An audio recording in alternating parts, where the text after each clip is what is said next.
sa online na about na yung pag-attend ni Pangulong Ferdinand Marcos sa Bataan, produkto daw po ng AI at last year pa daw po yun. Ano pong masasabi ng palasyo?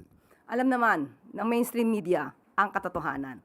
So tayo, yung mga matitino na taga-mainstream media, yung mga matitino na nasa social media, kayo na po ang magpatunay kung ang nakikita nila na ginagampanan na event o pinupuntahan ng Pangulo na event ay AI lamang o totoo. So kayo po ang maaaring makatulong din sa amin dahil on the part of the government, ginagampanan lamang po ng Pangulo ang kanyang obligasyon para sa taong bayan at para sa bayang ito. Kung mayroong mga naninira, alam naman natin kung saang parte ito nang gagaling. At suportahan natin mismo ang gobyerno at labanan natin ang fake news. And dun po sa naging reaction naman ni VP Sara kahapon sa President's health condition at sinabi niya ay isang answer lang, good luck. Ano po naman ang masasabi? Isang sagot, pero makikita nyo sa body language kung ano ang ibig sabihin. Nung tinanong ito, na masasabi nating irresponsible, isang irresponsableng tanong dahil walang pinanghuhugutan, walang batayan. Itinanong sa kanya, ano masasabi patungkol sa di umanong lumalalang kalusugan ng Pangulo. Doon pa lang sa word na lumalalang kalusugan, alam natin na walang basihan. Pero itinanong pa rin sa kanya. Kaya ang nakuha rin natin sa Vice Presidente ay isang irresponsableng sagot. Good luck, with a smile. At lahat ng sa paligid niya ay nagtatawanan.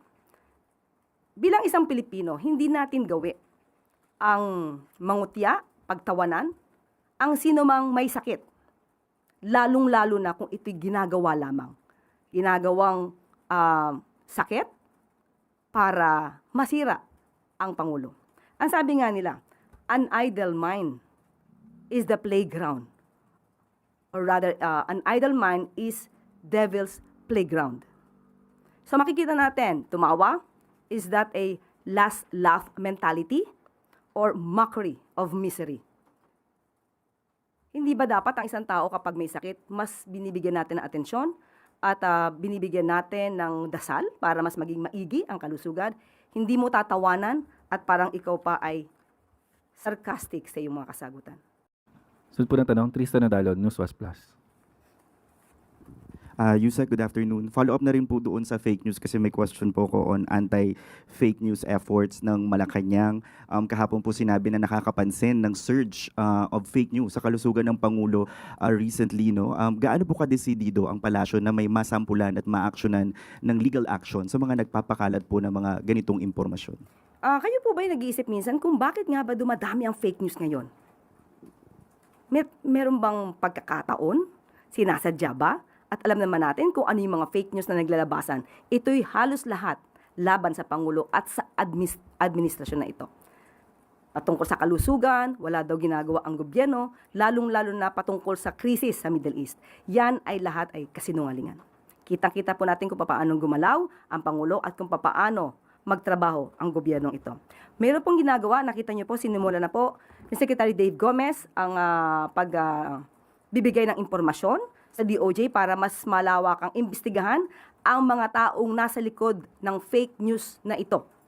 At inaanyayahan na rin po namin, gagawa po ang PCO ng isang website o isang platform kung saan nyo po isusumbong lahat ng fake news na nagkakalat at yan po ay hindi namin tutulugan at lahat po yan ay dapat nasampahan ng kaso. Inuulit po natin, fake news. Yusek, on another topic, some groups are raising the alarm over the implementation of the DILG's Safer Cities policy. You have Kabataan Party List saying this is anti-poor and elitist, saying the government should focus on addressing poverty than ordinance enforcement. Yung sa 10 p.m. curfew minors, sabi naman po ng grupong Samahan ng Progresibong Kabataan, this may conflict with the Juvenile Justice and Welfare Act na wala raw po dapat penalty ni-impose sa mga bata. And yung previous Supreme Court ruling na ini-struck down yung mga ganito pong curfew. Given these legal limits, is Malacanang still supportive of this national policy? Unang-una po, ito naman matagal na mga ordinansa. Pinapatupad lamang po ng DILG. So ang pagdidisiplina sa mga kabataan, nakita po natin sa mga news na yung mismong nanay ang nagrereklamo na ang mga anak nilang minor de edad ay hindi nila mapauwi at matigas ang ulo. Hindi po naman ibig sabihin ng pagdidisiplina sa mga kabataan para mas maging safe sila at protected ay anti-poor na. Hindi po lahat ng pagdidisiplina ay sasabing anti-poor. Ito po ay para sa protection ng bawat Pilipino. Last na lang po. May paalala na lang po bang Malacanang sa law enforcement agencies that baka yung iba po ang tendency is ma-abuse yung power to enforce these ordinances? Sa lahat na ng aabuso, ngayon pa lamang po, isumbong niyo po agad para po maproteksyonan din ang mga inaabuso at mapanagot ang mga otoridad na nang-aabuso ng kanilang kapangyarihan. Thank you. Hardy Balbuena, IBC 13.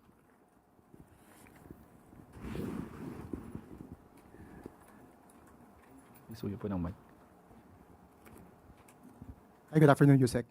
Ma'am, since present din po CDA Secretary Francisco Cho Laurel Jr. doon sa second uplift meeting, may update na po kaya doon sa EO that will impose the 50 pesos price cap on per kilo of imported well-milled rice? Yes, sa ngayon po ay naipasa na nga po itong rekomendasyon at nakikipag-coordinate po ang Pangulo at ang administrasyon sa DA at sa DTI para po maipatupad ng tama ang masasabing price cap sa nasabing bigas.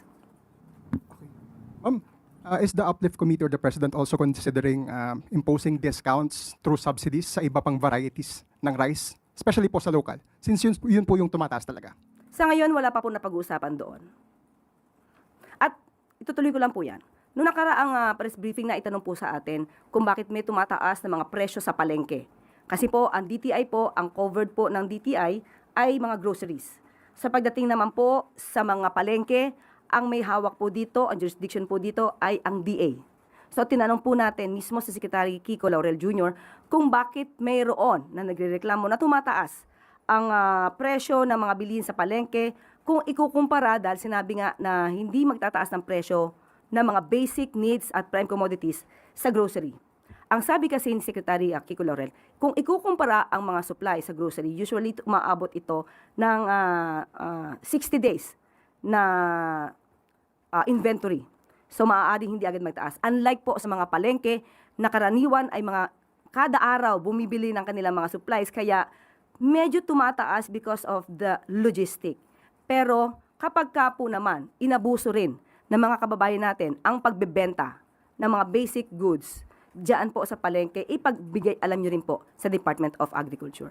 Ibibigay ko po sa inyo mamaya ang daily price report po as of April 9, 2026 na ibinigay po ng Department of Agriculture. Ibibigay ko po sa inyo mamaya.